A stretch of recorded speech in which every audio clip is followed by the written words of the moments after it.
ఇంకో ముఖ్యమైన వార్త మనం చూడొచ్చు. ఉగాది తర్వాత రాష్ట్ర క్యాబినెట్ని విస్తరించబోతా ఉన్నారట. దానికి సంబంధించిన వార్త ఇక్కడ చూడొచ్చు. ఇప్పటికే కోమరెడ్డి రాజగోపాల్ రెడ్డి కావచ్చు, సుదర్శన్ రెడ్డి, మల్లెడ్డి రంగారెడ్డి మాకు మంత్రి పదవులు కావాలి, మంత్రి పదవులు మేము అర్హులం అని చెప్పేసి రకరకాల సందర్భాల్లో ప్రకటనలు చేశారు. దీన్ని బట్టి చూస్తే మొన్ననే ఈ మధ్య మీనాక్షి నటరాజన్ కాంగ్రెస్ తెలంగాణ పార్టీ వ్యవహారాల ఇన్ఛార్జ్ మాట్లాడుతూ 10 ఏళ్ళు పార్టీ కోసం పనిచేసిన వారికే పదవులు, కొత్తగా పార్టీలో వచ్చిన వారికి గౌరవం అని చెప్పేసి చాలా క్లియర్ కట్గా ఒక స్టేట్మెంట్ అయితే ఇచ్చింది.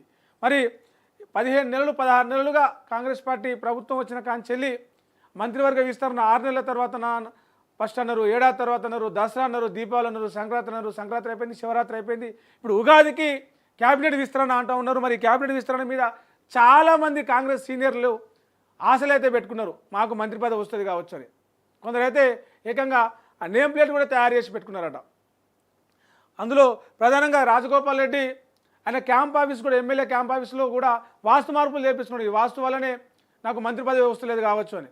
సో ఇట్లాంటివన్నీ కూడా కొన్ని ఆశావాహులందరూ కూడా మంత్రి పదవి క్యాబినెట్ విస్తరణ మీద చాలా పెద్ద భారీ ఎత్తున ఆశలు పెట్టుకున్నారు. మరి ఉగాది తర్వాత అంటున్నారు, ఉగాది తర్వాత వస్తాయా రావా అనేది కూడా ఇప్పటివరకైతే అటు పార్టీ క్లారిటీగా చెప్పలేదు, ఇటు పీసీసీ క్లారిటీగా చెప్పలేదు. పీసీసీ చీఫ్ కానీ, అటు మీనాక్షి నటరాజన్ కానీ, ముఖ్యమంత్రి నుంచి కూడా క్యాబినెట్ విస్తరణ ఉంటుందని ఏది చెప్పలేదు. ఆయన ఢిల్లీకి వెళ్ళినప్పుడల్లా ప్రతిసారి క్యాబినెట్ విస్తరణ ఉండబోతా ఉంది, లిస్టు తీసుకోబోతా ఉన్నాడు, పేర్లు ఫైనల్ అవుతా ఉన్నాయి అని చెప్పేసి ఒక ఊహాగానాలు మాత్రమే వస్తున్నాయి. కానీ క్యాబినెట్ విస్తరణ మీద ఎలాంటి అధికారిక ప్రకటన రాలేదు.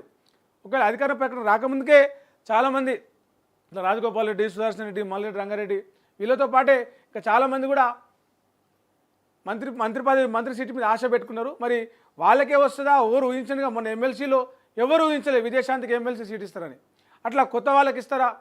విదేశాంతి పేరు కూడా ఆమెకు కూడా మంత్రి పదవి ఇస్తారు, రాష్ట్ర ప్రభుత్వంలో తగు ప్రాధాన్యం కల్పిస్తారు.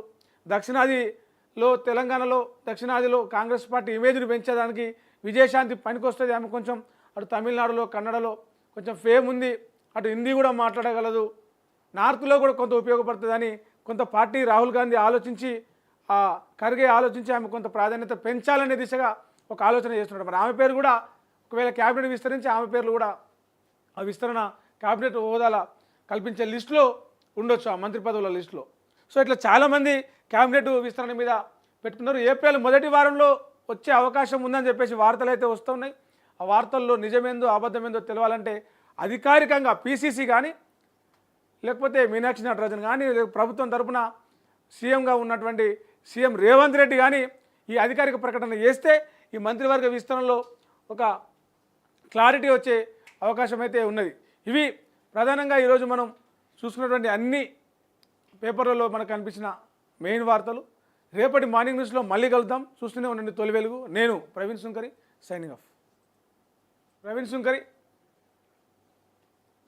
బీజేపీ కొత్త అధ్యక్షుడిని ప్రకటించబోతున్నారు అనే దాని మీద అనిన బండి సంజయ్ మాట్లాడుతూ ఒక క్లారిటీ ఇచ్చిండు. నేను బీజేపీ అధ్యక్షుడి రేసులో లేను, కేసులో ఆ విచారణలో కొత్త పేర్లన్నీ కూడా బయటపడతా ఉన్నాయి. చాలా ఇంట్రెస్టింగ్, అంటే నేషనల్ లెవెల్లో ఉన్న పాన్ ఇండియా స్టార్లతో పాటు రాష్ట్రం